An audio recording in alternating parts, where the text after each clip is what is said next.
Y en esta ocasión vamos a platicar de un tema sumamente interesante, las obligaciones que derivan de las actividades vulnerables plasmadas en la ley antilavado. Tenemos una experta que nos va a platicar de este tema. Quédense con nosotros.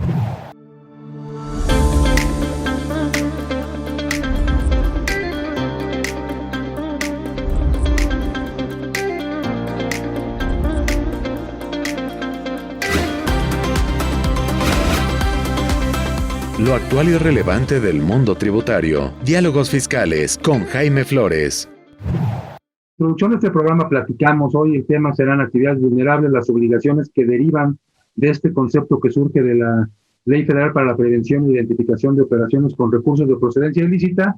Como siempre nos acompaña la contadora Sandra Cuevas, el maestro Felipe Dionisio, y hoy recibimos nuevamente a la maestra Katy Barriguete, una experta en este tema, que nos va a platicar de esas obligaciones que se generan de las actividades vulnerables.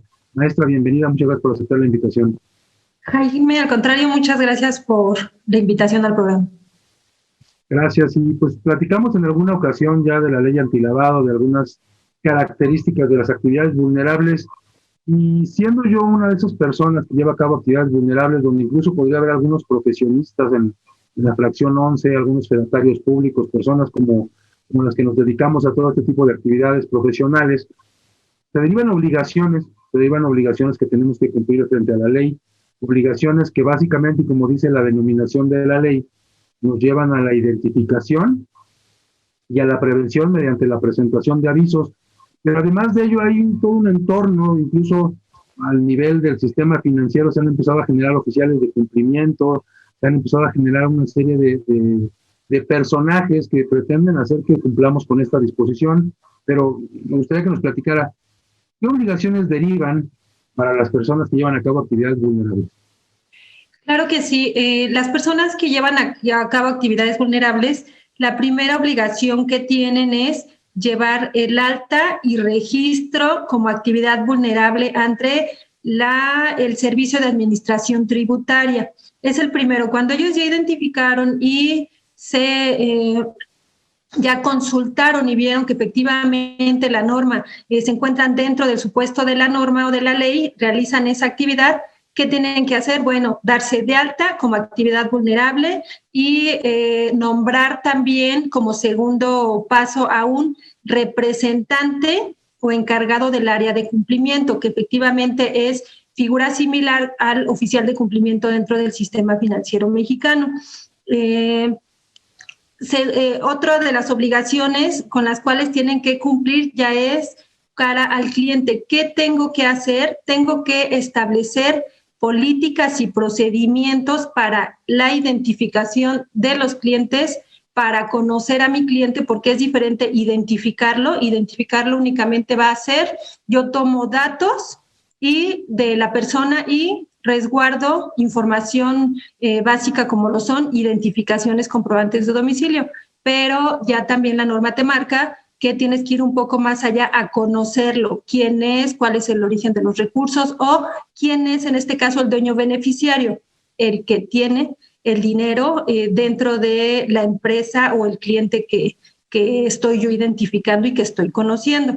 Para esto tenemos que establecer... Me regreso un poco de una primera obligación que señaló, inscribirse en el padrón del portal antilavado. Me inscribo con el Registro Federal de Contribuyentes, lo cual implica, bueno, que estoy inscrito también para efectos fiscales ante el SAT, pero lo comentó Sandra en la otra ocasión que nos acompañó. Yo a lo mejor vendo relojes, pero los relojes que yo vendo son muy baratos, están por debajo del umbral que establece el artículo 17.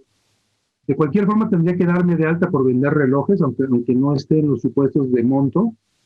No, tenemos que identificar uno que realice la actividad y dos, que estemos dentro de los umbrales o montos que marca la autoridad para que seamos actividad vulnerable susceptible, uno de registro y dos de reportes. Ahí hablábamos de que tenemos que identificar primeramente si soy actividad, cómo voy a identificar con las características propias de la empresa que está realizando dicha actividad. Ok, ahora, dado el caso de que eventualmente yo vendiera un reloj dentro de los umbrales, podría ser, me doy de alta, presento la obligación por ese mes si es que estoy afecto a la presentación de algún aviso de identificación del cliente, y podría después volverme a, por así decirlo, dar de baja del padrón. Sí, pero aquí previamente entiendo que debe haber un análisis de la empresa y vaya, consultar debidamente jurídicamente para checar que no realicemos ese tipo de acciones. Porque efectivamente hay unas que dicen, oye, yo realizo esta actividad, pero soy sujeta o no, voy y lo hago. Para esto, pues bueno, hay los expertos que pueden guiarlos, que podemos guiarlos para conocer si sí somos sujetos o no somos sujetos a la ley. Ok, perdón, la interrumpí. Ahora sí, continuamos con las obligaciones que me estaba comentando. No se preocupe. Bueno, estábamos en el tema integración de expedientes de los clientes. Para esto tenemos que tener procedimientos debidamente establecidos para que podamos llevar a cabo la labor del área de cumplimiento o que tiene que realizar el representante del área de cumplimiento dentro de la institución. Esto es, todo lo que yo voy a realizar lo tengo que plasmar en manuales y procedimientos e incluso formatos pequeños para que yo pueda solicitarle la información a mis clientes, información mínima necesaria que establecen las disposiciones en la materia para que contemos con cada uno de los datos que nos solicitan, tengamos las disposiciones. Esto es, puede ser que sea una persona física mi cliente, ¿qué le voy a pedir? Nombre, domicilio, actividad, y si es una persona moral, pues bueno, lo mismo, pero con las características propias que representa el cliente. Todo esto lo tenemos que plasmar en manuales, en procedimientos para que pues tengamos todo debidamente estructurado, independientemente a que es una de las disposiciones, tener un manual de cumplimiento con todas las medidas para conocer clientes, prevenir y llevar a cabo las funciones del área. Okay. Se establece que tiene que haber un responsable, tiene que haber alguien que esté al pendiente del cumplimiento de todo esto dentro de las personas morales. La persona física cumplirá por sí mismo, nombrará un representante legal, pero alrededor de todo este esquema de prevención se genera una serie de obligaciones que son incluso observables o auditables por parte de la autoridad. ¿Qué tan grave es el incumplimiento? ¿Qué tanto nos puede afectar o qué tanto podemos tener de costos implícitos en una inobservancia de la disposición? ¿Y qué riesgos podemos incurrir en caso de que no efectuemos estas actividades? Le dejo la pregunta en el aire. Vamos a hacer un corte y regresamos para seguir platicando de las obligaciones derivadas de las actividades vulnerables. Quédese con nosotros. Diálogos fiscales. Continuamos. IDC te invita a nuestros seminarios fiscales 2021. En cada uno de estos seminarios obtendrás los conocimientos necesarios de los efectos legales y fiscales que deberás seguir. Conoce de forma práctica y sencilla el tratamiento fiscal y las alternativas que existen en los regímenes fiscales de las sociedades civiles. ¿Cuánto y cómo se reparten los dividendos? Aprende esto y más en nuestro seminario Básicos para la repartición de dividendos. Conoce el tratamiento fiscal y de comercio exterior del robo o destrucción de mercancías que debes ofrecer en donación, materias primas, productos terminados o que hubieran perdido su valor. ¿Cómo atender una cancelación de certificados digitales? Descúbrelo en este seminario. La normativa fiscal aplicable en cada país tiene que ajustarse al contexto internacional para establecer cómo se determina la renta del contribuyente. Cerramos nuestros eventos fiscales con todo lo nuevo en la reforma fiscal el 25 de noviembre. Llévate todo el paquete fiscal con nuestra promoción en conmemoración de los 35 años de IDC. Ponte en contacto con nosotros.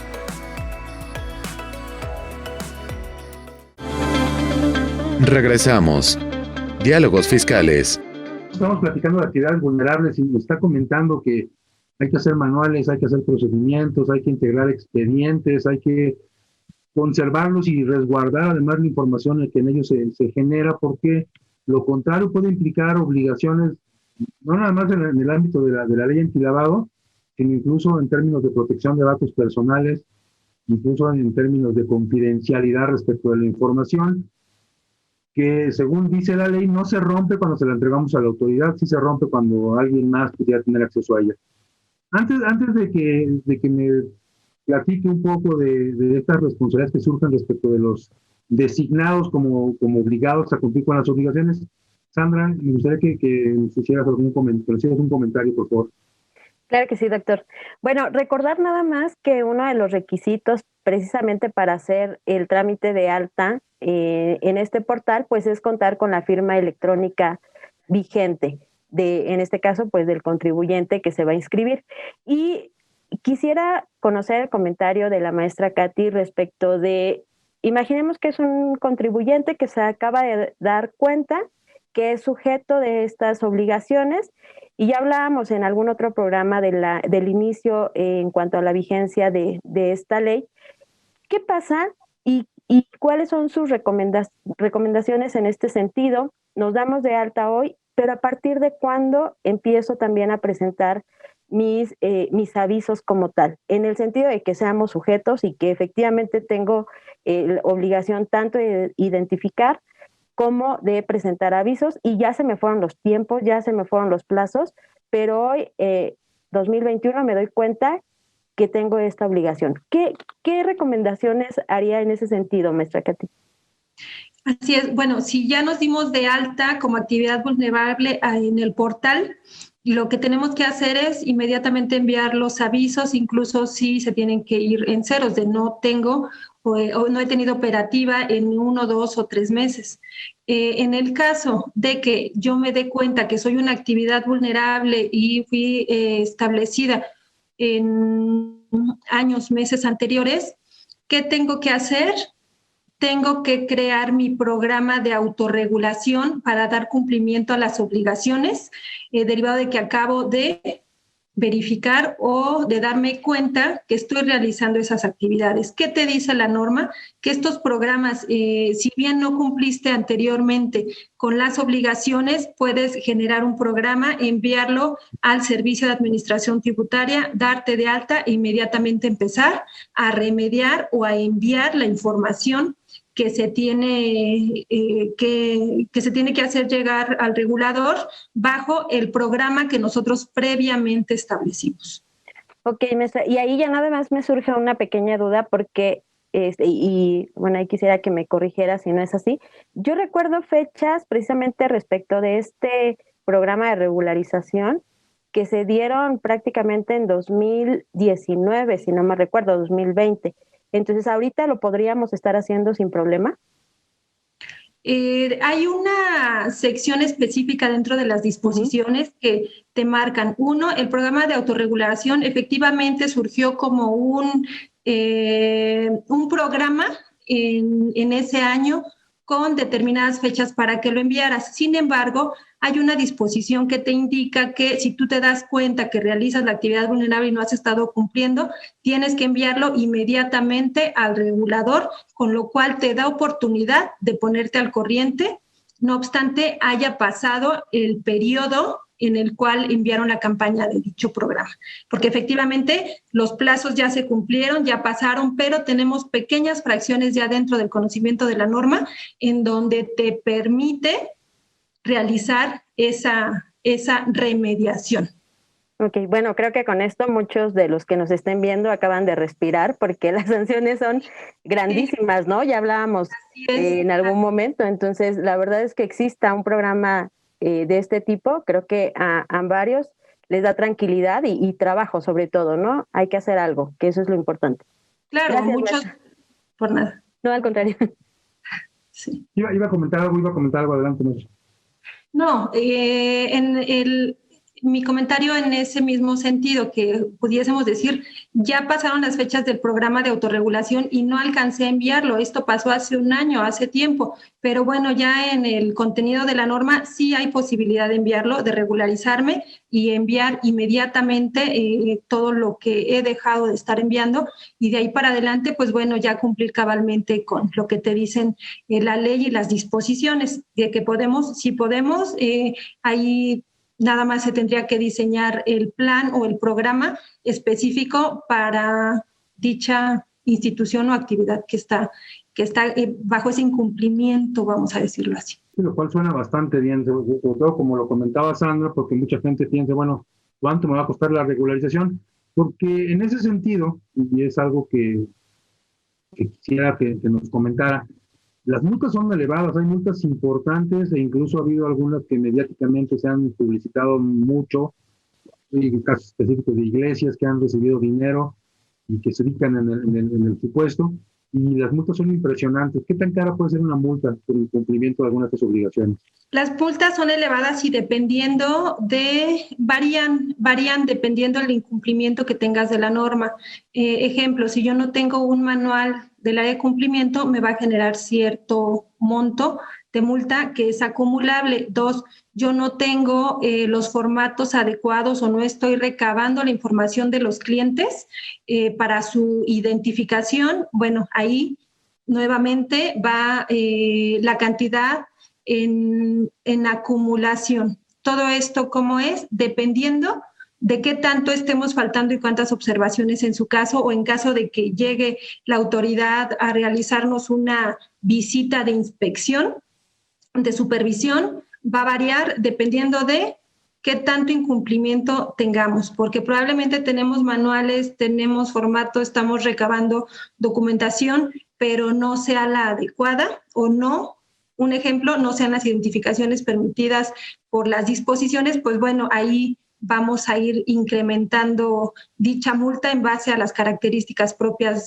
de la institución. Sí, y digo, hay mucha gente que ha dejado de cumplir con obligaciones, y de las principales y de las más evidentes, la presentación de avisos, y ya han estado llegando invitaciones a este tipo de sujetos obligados. Me gustaría que nos platicara también, en atención a la experiencia que usted tiene en el ámbito, cómo se están llevando a cabo estas actividades en donde las autoridades están supervisando el cumplimiento, cómo están llegando a los domicilios de los sujetos obligados, y cómo debiéramos atender una visita de este tipo. Vamos a hacer un corte y regresamos para seguir platicando de las obligaciones derivadas de las actividades vulnerables. Estamos con la maestra Katy Barrilete. Esto es Diálogos Fiscales. Quédese con nosotros. Diálogos Fiscales. Continuamos.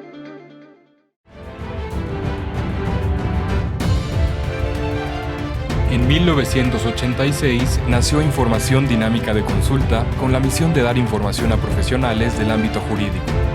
Evolucionamos contigo y en 2001 logramos informarte en tiempo real gracias al nacimiento de IDC Web. Dimos paso en el 2016 a Foro IDC, un evento de alto nivel para el impulso de la competitividad del empresario mexicano. En 2017 unificamos cada avance bajo el dominio www.idconline.mx. Hoy puedes encontrarnos en múltiples plataformas con información vanguardista y especializada para capacitar e informar a los elementos clave de las empresas.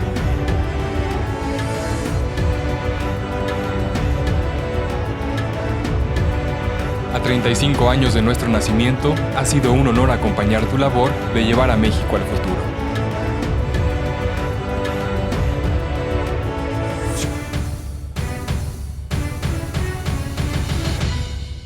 IDC te invita a nuestro próximo seminario de evolución y compensación en materia fiscal y de comercio exterior, el próximo 9 de junio. Para más información, contáctanos a nuestros teléfonos o en nuestro correo seminarios@idconline.mx. Regresamos. Diálogos Fiscales. Bien, pues regresamos, estamos en Diálogos Fiscales, lo actual y lo relevante del mundo tributario. Y estábamos platicando, y yo le preguntaba del tema de las visitas, sin embargo, y efectivamente aún tenemos pendientes algunas de las obligaciones. ¿Qué más obligaciones, además de las que ya nos mencionó, de los avisos, de los manuales, qué otras obligaciones deben cumplir los sujetos obligados? Bien, la presentación de avisos es muy importante, como bien lo comentabas, ha habido multas porque pudiesen tener los procedimientos, pero no envían los avisos correspondientes y con la información adecuada, conforme lo requiere conforme lo requiere la autoridad.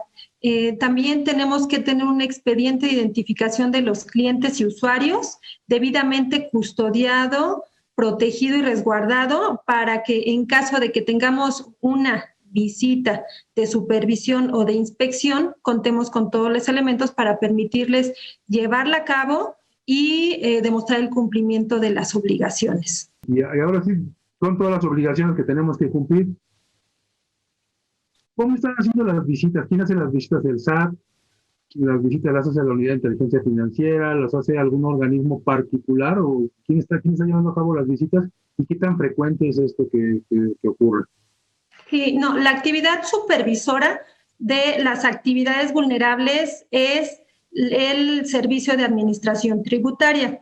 Ellos son quienes se encargan de realizar las visitas de inspección o de supervisión a los sujetos obligados. La UIF no, la UIF únicamente va a recibir la información que le haga llegar el SAT, que previamente fue enviada por los sujetos con actividad vulnerable, pero ellos quedan un poquito más de ladito dentro del análisis de toda la información que ya se envió dentro de los avisos. ¿Quién va a realizar la visita? El SAT a los domicilios de las personas que realizan las actividades vulnerables, que es el supervisor en materia de prevención del lavado de dinero para las actividades. Finalmente, en este tipo de eventos hay información y datos de carácter monetario. Llegan al SAT, por alguna razón se determinó que fuera de esta forma, llegan en las mismas fechas que las declaraciones de pago de impuestos. Mucha gente piensa, y no sé qué tanta certidumbre exista de ello, que esta información podría servirle al SAT incluso para iniciar otro tipo de procedimientos ajenos a los que corresponde al lavado de dinero. ¿Qué tanto separa el SAT de este tipo de funciones? Sí la separa, ¿por qué? Porque son unidades especiales las que se tienen dentro de dicha administración. Es una dirección independiente para llevar a cabo los controles o la supervisión de este tipo de entidades.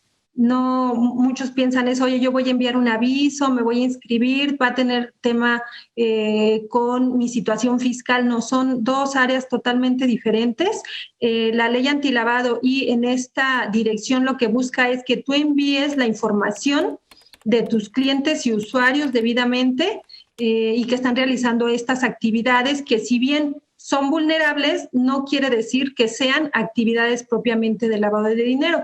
Un ejemplo, yo puedo realizar actividades de juego y apuestas, sin embargo, detrás, mis ingresos son completamente comprobables ilícitos. Entonces, no quiere decir que la actividad vulnerable o que el cliente sujeto al envío del aviso, pues ya esté lavando dinero. Tengo que enviarlo porque también representa cierto monto, o en caso de los notarios y corredores, lo que les dicen es, tienes que enviar tu aviso porque me interesa saber quién está realizando operaciones de compraventa de inmueble por cierto monto, pero no quiere decir que esa persona que está realizando la operación esté lavando dinero.